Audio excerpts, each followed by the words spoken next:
8 তাৰিখৰ দিনা আমাৰ মৰমৰ শিল্পী জুবিন গাৰ্গ ডাঙৰীয়াৰ মৃত্যুৰ বা ৰহস্যজনক মৃত্যুৰ অথবা হত্যাকাণ্ডৰ মুখ্যমন্ত্ৰীয়ে কোৱা মানে হত্যাকাণ্ডৰ চাৰ্জশ্বিট দাখিল কৰিব আৰু দুৰ্ভাগ্যজনকভাৱে সেইদিনাই অসম চৰকাৰে সেইদিনাই অসমলৈ এজন ৰকষ্টাৰক মাতি আনিছে যাতে আমাৰ জুবিন দাৰ বিষয়টো যাতে তল পৰি যায়। অসম চৰকাৰখনক আমি বাৰম্বাৰ দেখিছোঁ জুবিন দাক ন্যায় প্ৰদানৰ ক্ষেত্ৰত তেওঁলোকে সদায় এনেকুৱা ধৰণৰ আজল মথালি বুলি কয় অসমীয়াত এনেকুৱা ধৰণৰ আজল মথালি চলাই আহিছে।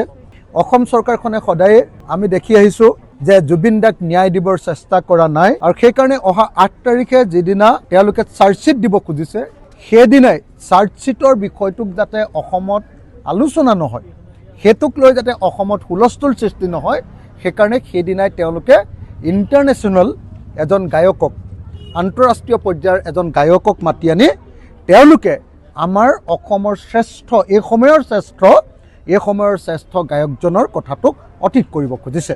মই অতি স্পষ্টভাৱে আপোনালোকক জনাব খোজোঁ যে অসম চৰকাৰে যি ধৰণে চাৰ্জশ্বিট দিব খুজিছে এই চাৰ্জশ্বিটৰ পৰা কেতিয়াও কোনো পধ্যে জুবিন গাৰ্গে ন্যায় নাপায় আৰু জুবিন গাৰ্গৰ হত্যাকাৰীবিলাকে কেতিয়াও ফাঁচী কাঠত নলমে। তাৰ কাৰণটো হ'ল যে হত্যাকাণ্ডৰ বিচাৰ কৰিবলৈ হ'লে সদায় প্লেচ অফ অকাৰেঞ্চ বা য'ত হত্যাকাণ্ড সংঘটিত হৈছে তাত গৈ তদন্ত কৰিব লাগে। কিন্তু আপোনালোকে সকলোৱে জানে যে এতিয়ালৈকে জুবিন গাৰ্গৰ তদন্ত কৰি থকা তদন্তকাৰী গ্ৰুপটোৰ যি IO ইনভেষ্টিগেশ্যন অফিচাৰ অথবা CIO চিফ ইনভেষ্টিগেটিং অফিচাৰ তেওঁলোক কোনেও এতিয়ালৈকে ছিংগাপুৰলৈ যোৱা নাই।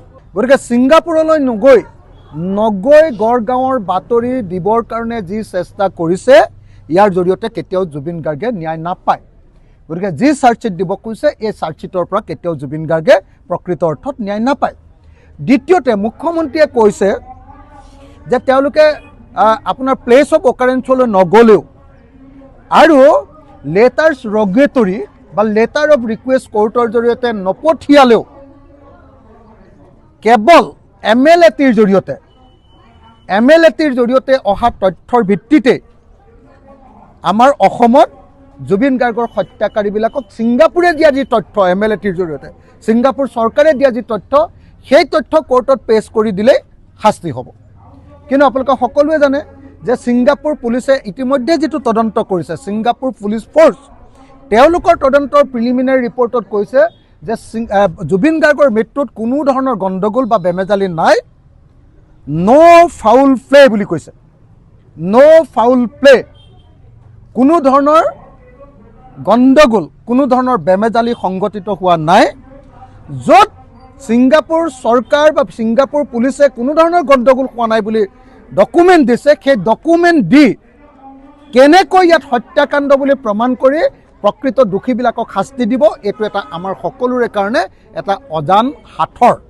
সেইকাৰণে মই দাবী উত্থাপন কৰিছোঁ যে চৰকাৰে কাইলৈ বা পৰহিলৈ যদি চাৰ্জশ্বিট দিয়েও সেই চাৰ্জশ্বিটটো যাতে ফাইনেল চাৰ্জশ্বিট নহয় সেইটো যাতে ফাৰ্ষ্ট ফেজৰ চাৰ্জশ্বিট বুলি পৰিগণিত হয় সেইটো যাতে কেৱল প্ৰিলিমিনাৰী চাৰ্জশ্বিট বুলি পৰিগণিত হয় তাৰপাছত যাতে 2-3টা চাৰ্জশ্বিট দিব পাৰে আৰু 2-3টা চাৰ্জশ্বিট দিয়াৰ আগতে যাতে ছিংগাপুৰলৈ গৈ তদন্ত ঘোষণা কৰে তদন্ত কৰে তাৰ কাৰণে মই চৰকাৰৰ ওচৰত দাবী জনাইছোঁ।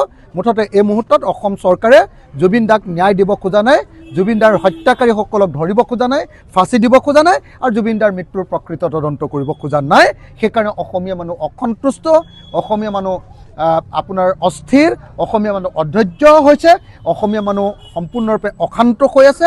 আৰু যদিহে আপোনালোকৰ আমাৰ অসমীয়া গায়ক আমাৰ বিহু গায়ক কি নাম আছিলে গগৈ ডাঙৰীয়া কি খগেন গগৈ ডাঙৰীয়াই কোৱাৰ নিচিনাকৈ ইমান দিন ধৈৰ্য ধৰাৰ পাছতো অসমীয়া মানুহে ইমান দিন ধৈৰ্য ধৰাৰ পাছতো খগেন গগৈ ডাঙৰীয়া বিহু সম্ৰাট খগেন গগৈ ডাঙৰীয়াই কোৱাৰ নিচিনাকৈ যদিহে জুবিন গাৰ্গে ন্যায় নাপাৰে অসমত কিন্তু কুৰুক্ষেত্ৰ ৰণ হ'ব।